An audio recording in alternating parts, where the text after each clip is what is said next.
What's up, guys? I'm Caden with Crypto Now or Never. Today I'm going to be giving a very important update on Kaspa. Make sure you stay tuned till the end of the video. None of this is financial advice. Let's get into it. I have a dream, that's all I need. I'll make it happen with some work and belief. Well, guys, I just want to start off by saying we have absolutely nailed Kaspa again, and it has broken out even above the measured move, all the way up to new all-time highs. And just to show you guys proof, I posted this video about 2 weeks ago and I had it drawn in a falling wedge, which I said break up 68% of the time. And due to the low stochastics, the bullish divergence, and many other indicators, I thought it'd break to the upside. And that's exactly what happened. And had you guys taken that trade, you could have made about 56% in 2.5 weeks. And I understand in crypto, 56% is not a ton, but just to put it in perspective, the average return on the stock market is 10% in a year. That would mean we made in 2.5 weeks what the stock market makes in 5.5 years. Those are incredible gains. And if you enjoy making gains in the crypto market, please do me a favor and hit that like and subscribe button. Help me pump that algorithm. I would greatly appreciate it. I have made many profitable calls during this bear market, and I will continue calling up projects that I believe to be profitable in the future. So stay tuned. But I will go deeper into the Kaspa charts later on in the video. At the current moment, Kaspa is trading at a price point of 4.5 cents. It has a market cap of 949 million, which actually ranks 44th among all cryptocurrencies, even though CoinMarketCap has it listed at 207th. A lot of people think that's due to it not being listed on Binance. And then Kaspa has a circulating supply of 20.7 billion out of a max supply of 28.7 billion, which is about 72% in circulation. And as you can see, Kaspa reached its all-time high 4 days ago at just over 5 cents and is down 15% since then. And if you're looking to invest in Kaspa, I recommend using KuCoin or MEXC. I think those are the two easiest centralized exchanges to use. And now if you look at the news section, the first article I see is Kaspa outperforming Ethereum on all fronts. These indicators suggest Kaspa Challenger might have the edge. And if you actually click on the article, it talks about how Ethereum has failed to impress investors since its recent Shanghai upgrade to a proof-of-stake consensus mechanism, according to JP Morgan analysts. This shift away from proof of work has been dubbed disappointing as it centralized control into the hands of a few large holders of ETH. Now, the reason I'm showing this article is not to debate whether or not Kaspa is better than Ethereum, but instead, I just want you to understand that at the current moment, the crypto market is heavily driven based on hype and speculation. So when you see articles out there comparing Kaspa to Ethereum and potentially claiming it's even better, that could be amazing from an investment standpoint because competition breeds innovation.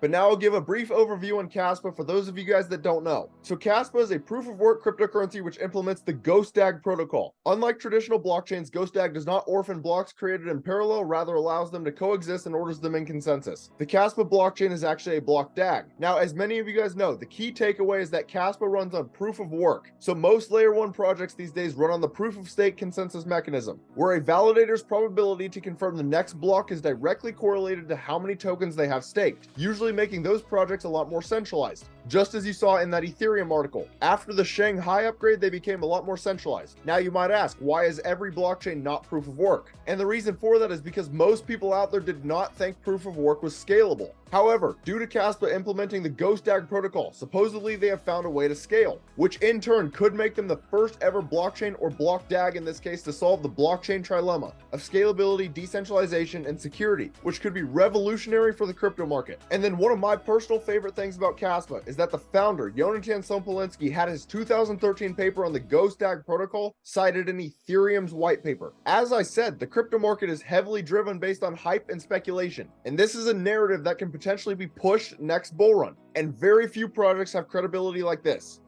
And now we'll get into some Kaspa news. So this is Kaspa's Twitter. They have 83,000 followers, and they just posted September 20th. Thanks to the entire Kaspa community, we hit over 100,000 followers on CoinMarketCap. Your energy and support made this amazing achievement possible, but we all know we're just getting started. And I could not agree more. The growth that Kaspa is making is unheard of. You have to understand, Kaspa was born during a bear market. They have never actually experienced a bull run, and yet they are the 44th largest cryptocurrency. That truly is incredible. And then they posted September 19th, and the listings keep coming. You can now deposit and trade on BTSE Official, and that could be a big reason we continued to break past the measured move on the technical analysis side of things, as we broke all-time highs on September 19th. but it really does seem like Kaspa keeps getting a new listing every week. I mean, how far away do we really think Kaspa is from getting listed on Binance or Coinbase? Because once that happens, Kaspa truly could skyrocket. A lot of crypto investors right now only use those two exchanges, so they aren't even capable of buying Kaspa.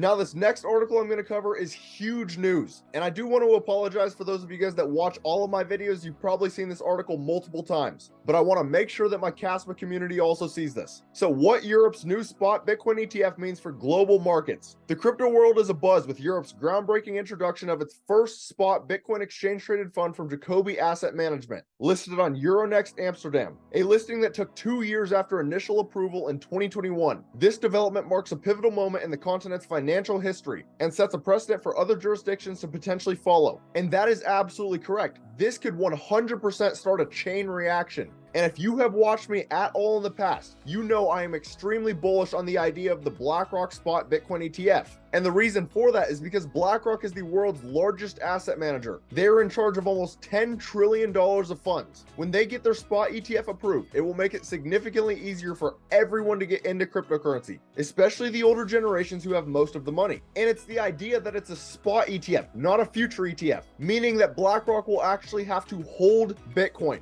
Imagine the confidence that that would install within the entire crypto market if BlackRock, the world's largest asset manager, is known to hold Bitcoin. There are analysts that believe this could send Bitcoin over $180,000. Now, I'm not saying it will go that high, but I certainly could see Bitcoin skyrocketing if this news ever comes out. And I've went on record many different times saying that I believe this could be a catalyst that could potentially start an early bull market. So I highly recommend you guys keep your eyes on this.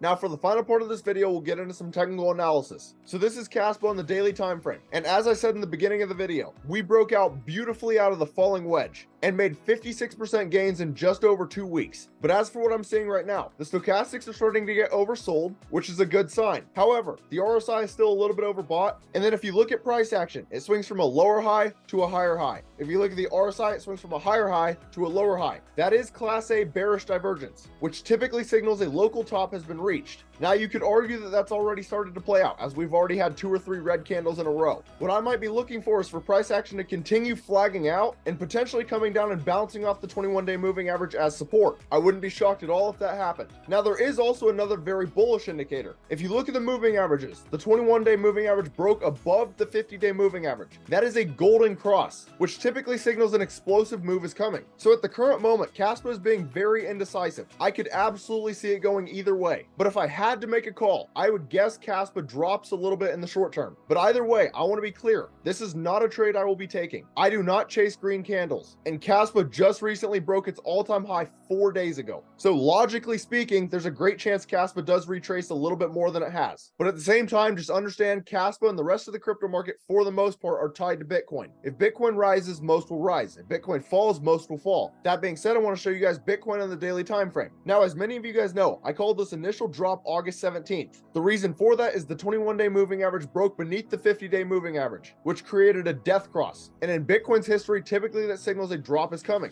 Now, recently, I've been warning about the 21-day moving average breaking beneath the 200-day, which created another death cross. And typically this drop is more violent than the previous one. So just understand this is still in play. Now, on a positive note, price action has gotten back above the 21-day moving average, which is usually a good sign. However, the stochastics and the RSI have gotten overbought. And on top of that, if you look at price action, it swings from a higher high to a lower high. If you look at the RSI, it's lower high to higher high. Similar to Kaspa, that is Class A bearish divergence, which typically signals a local top has been reached. And I said in my previous video, I would not be surprised at all if Bitcoin starts to flag out and potentially bounces off the 21-day moving average, or just starts trading in that $25,200 region where it was trading sideways for the previous weeks. So just understand, if Bitcoin does drop, there's a decent chance Kaspa drops with it. And I know that sounds kind of funny right now because Kaspa just broke its all-time high and Bitcoin's not even close to breaking its all-time high, but believe it or not, they still are correlated. And again, as I warn in every single one of my videos, it is critical that you understand macroeconomics significantly outweigh technical analysis. So if all of a sudden the BlackRock Bitcoin ETF gets approved, that could skyrocket Bitcoin, Kaspa, the entire crypto market. On the contrary, if it gets rejected,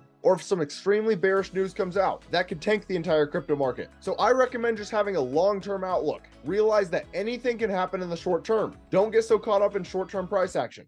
But that's about all. Let me know down in the comments, how high do you guys think Kaspa could go next bull run? If you found this content valuable, please do me a favor and hit that like and subscribe button. Thank you guys for watching. Have a great rest of your day.